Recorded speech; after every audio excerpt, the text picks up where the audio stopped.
Welcome back my dear students. मैं हूं विवेक तापड़िया और यह है आपका channel physics in life and life.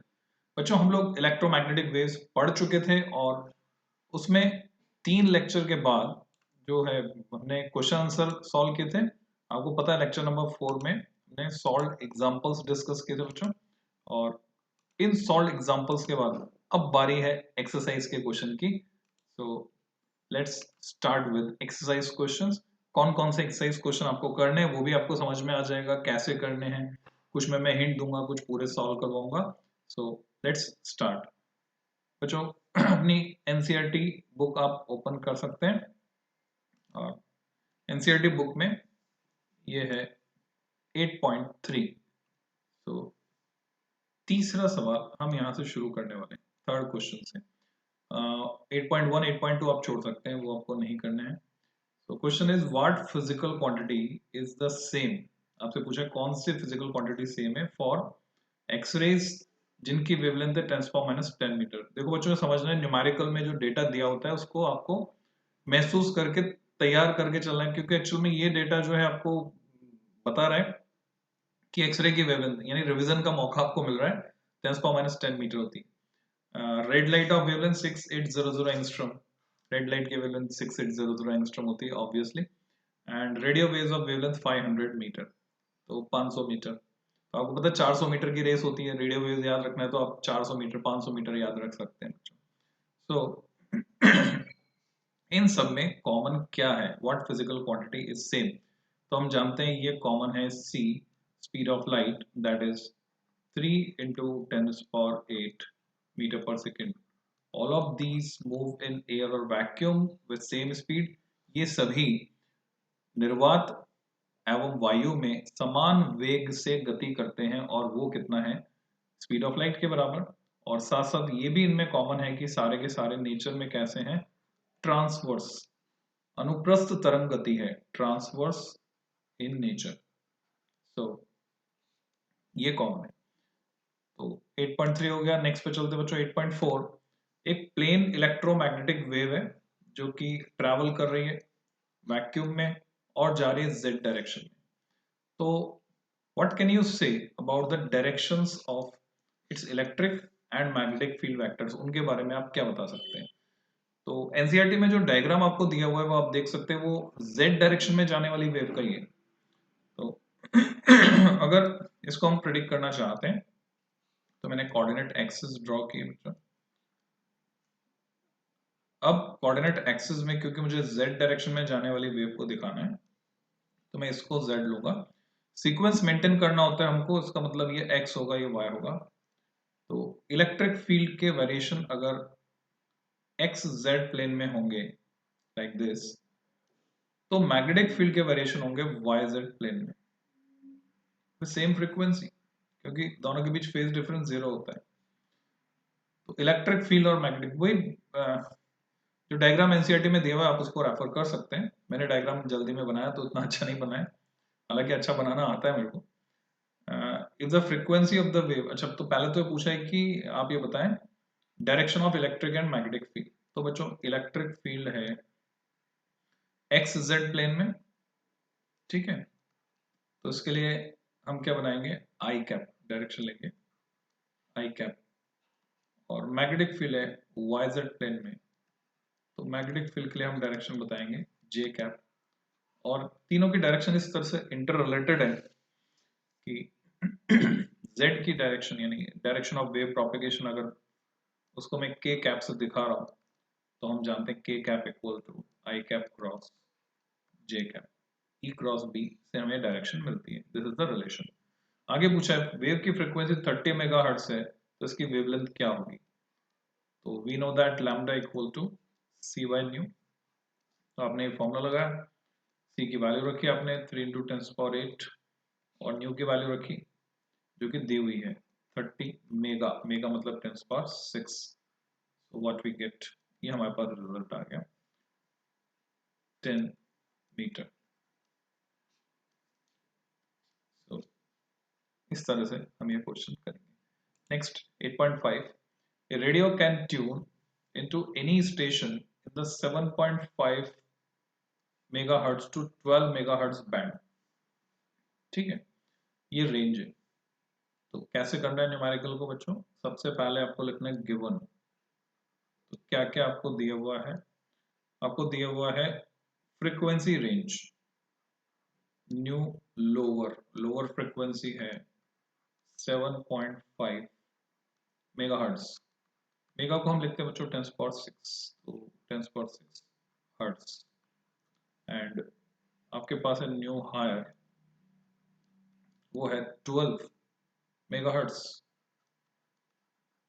12 megahertz ऐसे लिखें या हम लिखें 12 इंटू 10⁶ हर्ट्ज। बैंड क्यों लिखा है? ये रेंज है, ठीक है। फ्रीक्वेंसी रेंज जब भी दी होगी तो बैंड, जैसे एफएम बैंड, तो फ्रीक्वेंसी रेंज कहां से कहां तक? 88 मेगाहर्ट्ज से 108 मेगाहर्ट्ज। तो रेंज और band, this is the relation. What is the corresponding wavelength band? ये आपको बताना है। तो आसान है, आप कर सकते हैं, मैं हिंट देके छोड़ देता हूं।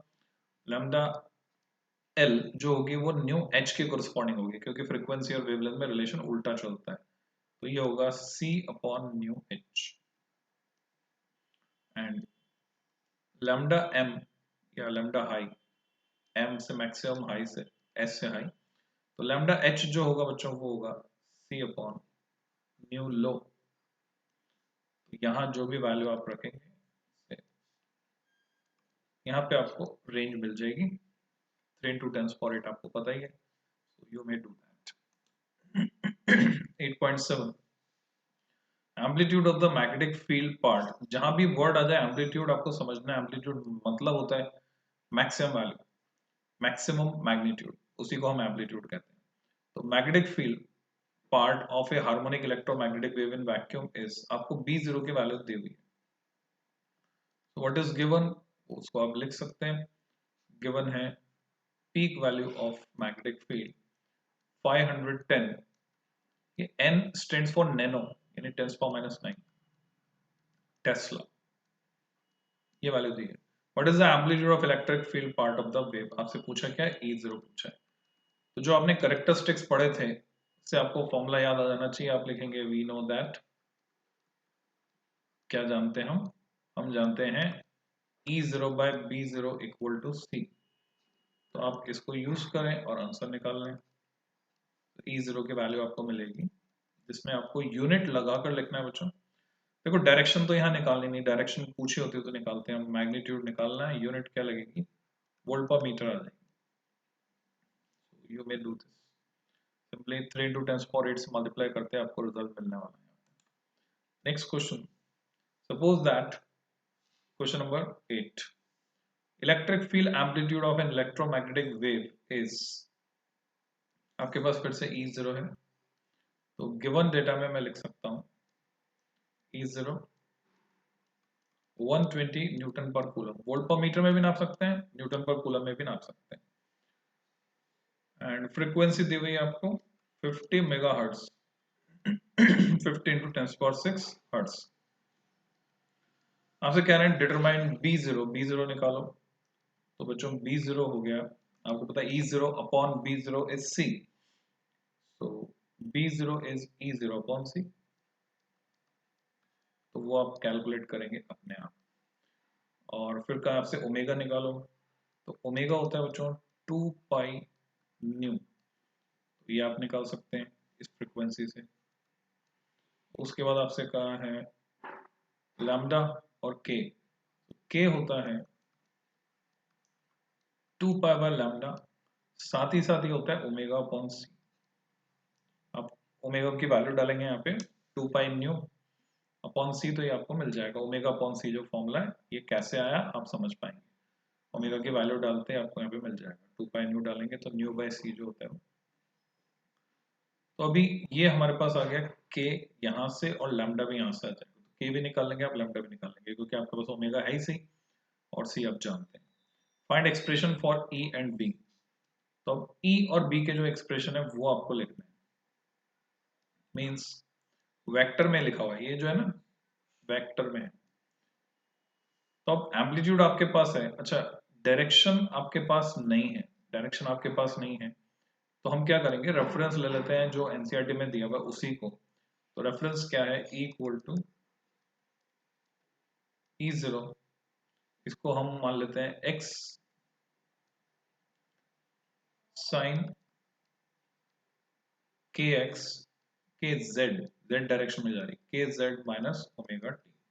बस आप इसमें वैल्यूज रख देंगे जो जो आपने निकाली और B y equal to B0 sine k z minus omega T.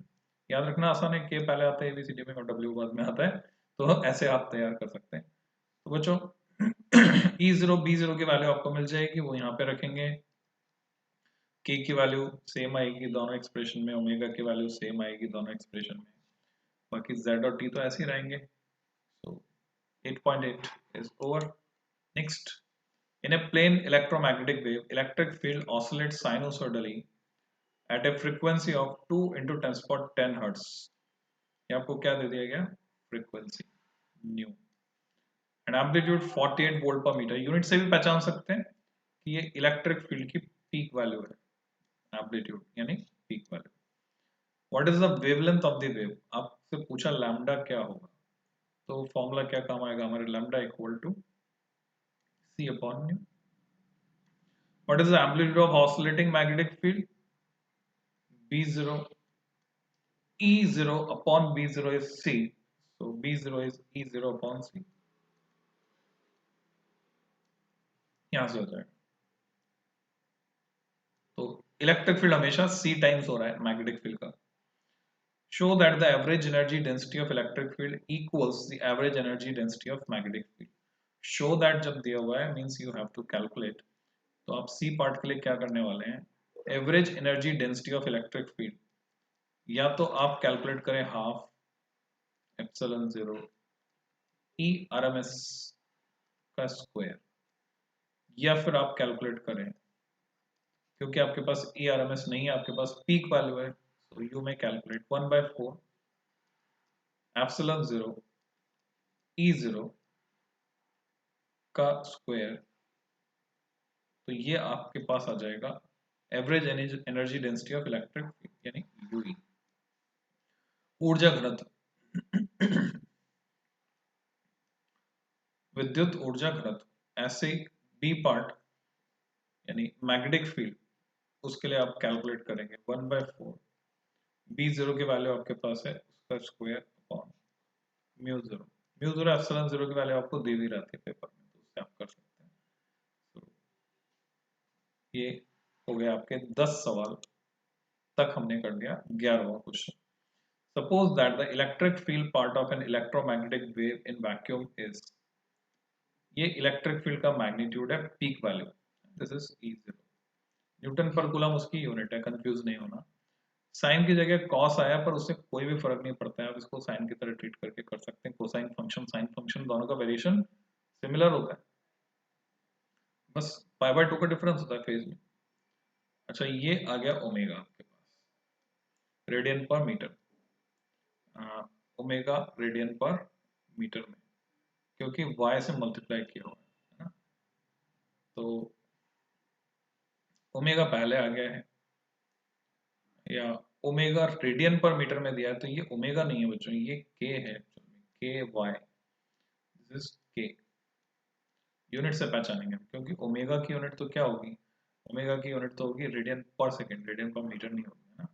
ये ओमेगा अपॉन सी के है ये, और के वाई, तो के वाई, और ये आ गया आपके पास omega, this is omega radian per second, ये ओमेगा इंटू टी। और किधर जा रही है wave? I cap, positive X direction में जा रही है। So what is the direction of wave propagation? अच्छा सॉरी, वेव नहीं जा रही पॉजिटिव एक्स में, ये तो ई की डायरेक्शन है, इलेक्ट्रिक वेक्टर की डायरेक्शन है आई कैप।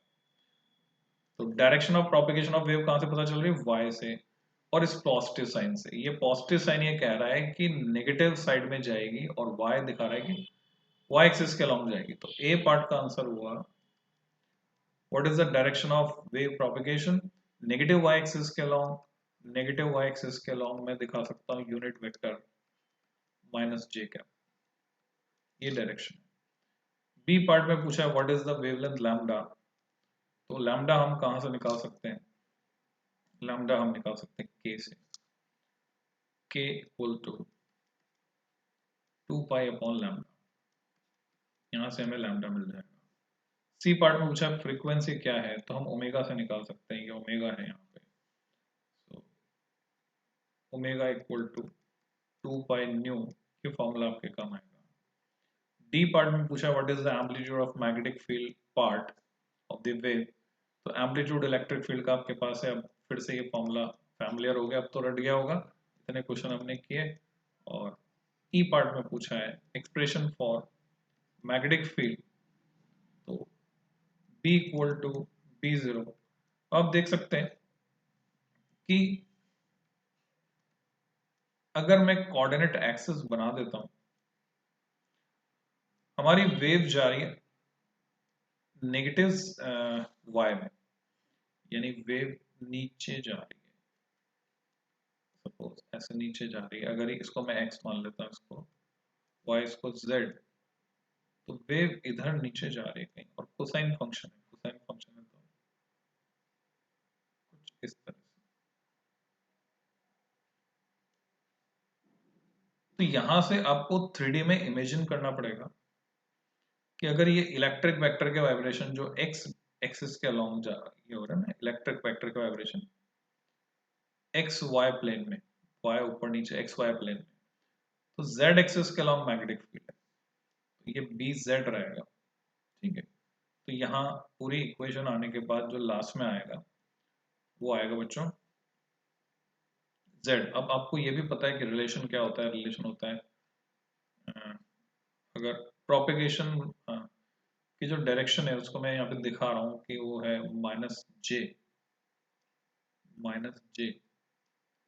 तो ये किससे मिलनी चाहिए हमको, हमें पता है E क्रॉस B से मिलनी चाहिए, तो I तो है ही सही, इलेक्ट्रिक वेक्टर की डायरेक्शन I, तो I का क्रॉस प्रोडक्ट किसके साथ लिया जाए कि -j आ जाए, K के साथ या -K के साथ। तो तरीका क्या होता है, हम ऐसे लिखते हैं I J K सीक्वेंस में, जब भी हम क्लॉकवाइज जाते हैं तो दो का क्रॉस प्रोडक्ट तीसरे के पॉजिटिव के बराबर होता है, एंटी क्लॉकवाइज जाते हैं तो नेगेटिव के बराबर होता है। तो अगर मैं यहाँ लिखता हूँ I cross J, I cross J K के बराबर, I cross K sorry J तो इधर हो गया, अगर मैं लिखता हूँ I क्रॉस K, तो I क्रॉस K के लिए मुझे रिवर्स जाना पड़ रहा है, तो -j के बराबर आएगा। इसका मतलब मैग्नेटिक फील्ड की डायरेक्शन किधर होगी, z एक्सिस के लॉन्ग, यानी उसका वेक्टर आएगा k cap.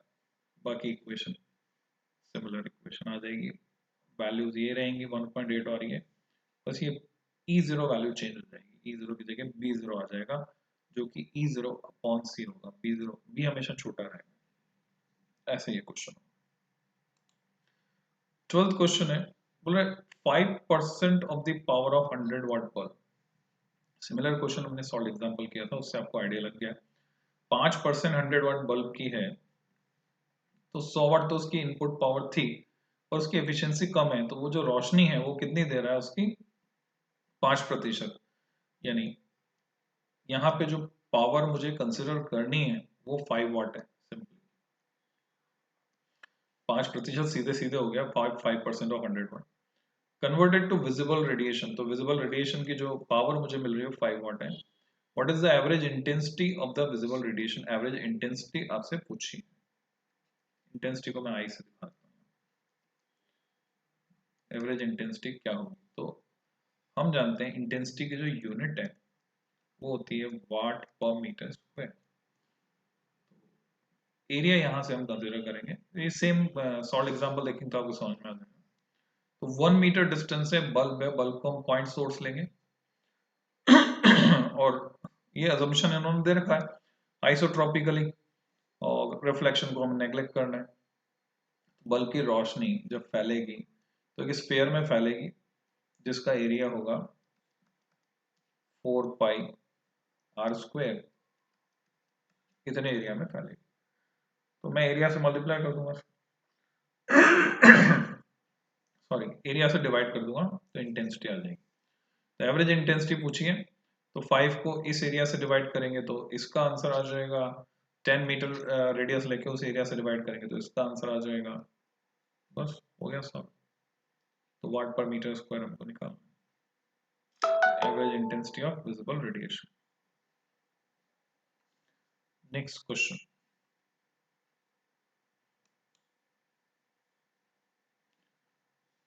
Long distance radio broadcast use short wave bands, ऐसा क्यों करते हैं? शॉर्ट वेव बैंड्स मतलब छोटी वेव, वेवलेंथ कम, फ्रीक्वेंसी ज्यादा, लंबी दूरी तक जा सकती है।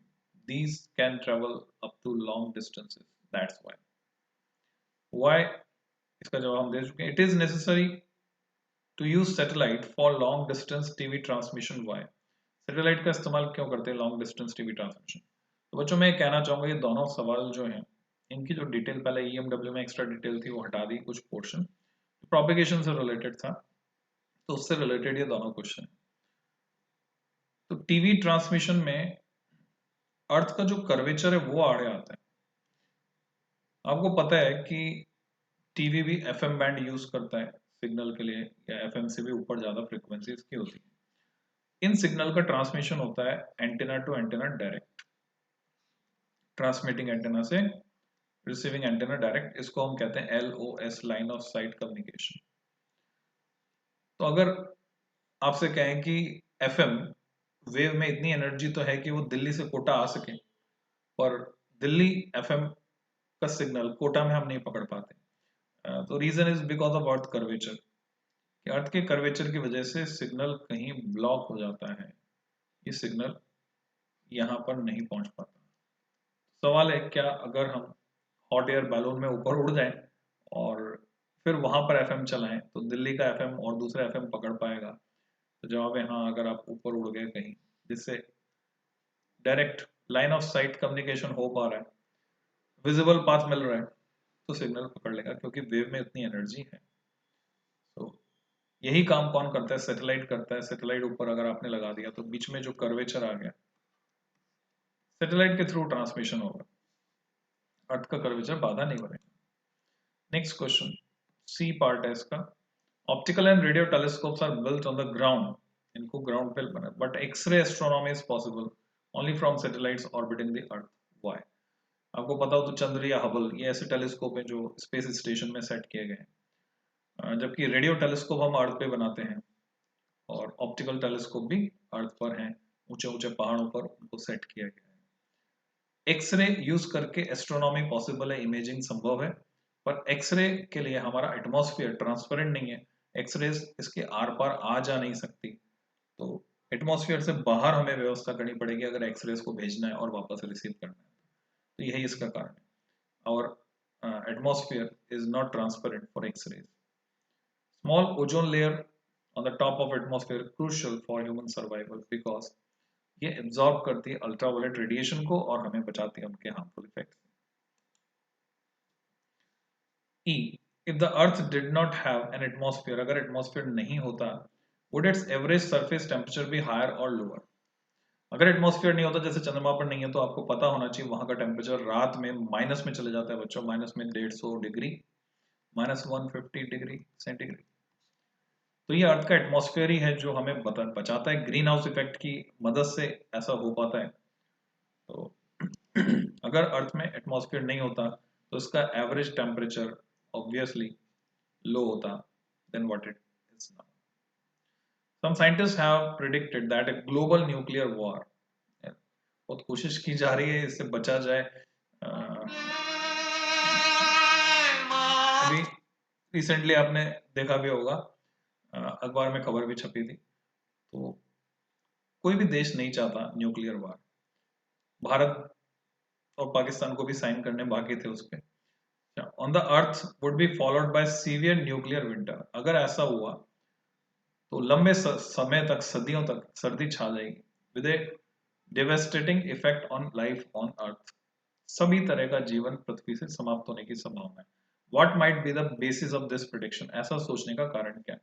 अगर न्यूक्लियर वॉर होती है तो उससे जो पॉल्यूशन क्रिएट होगा बच्चों, तो वो पॉल्यूशन, वो बादल पूरी पृथ्वी को ढक लेंगे, पूरी अर्थ पे एक परत बना लेंगे इतनी मोटी कि सूरज का जो प्रकाश है, सनलाइट, अर्थ तक पहुंच ही नहीं पाएगा बहुत लंबे समय तक। और आपको पता है कि हर तरह का जीवन जो पृथ्वी पर संभव है वो सूरज की रोशनी की वजह से, जब सूरज की रोशनी ही नहीं पहुंचेगी तो सभी प्रकार का जीवन पृथ्वी से नष्ट हो जाएगा। So this is the nuclear holocaust. बच्चों ये हमने कंप्लीट कर लिया पोर्शन। तो नेक्स्ट वीडियो में मैं रे ऑप्टिक्स स्टार्ट करने वाला हूँ, तो जल्दी ही मिलते हैं। इतने आपने अगर ये EMW के क्वेश्चन कर लिए तो एक भी क्वेश्चन आपका किसी भी बोर्ड में बचने वाला नहीं है, सारा कुछ इसमें कवर हो जाता है। फिर मिलते हैं, टिल देन हैप्पी लर्निंग।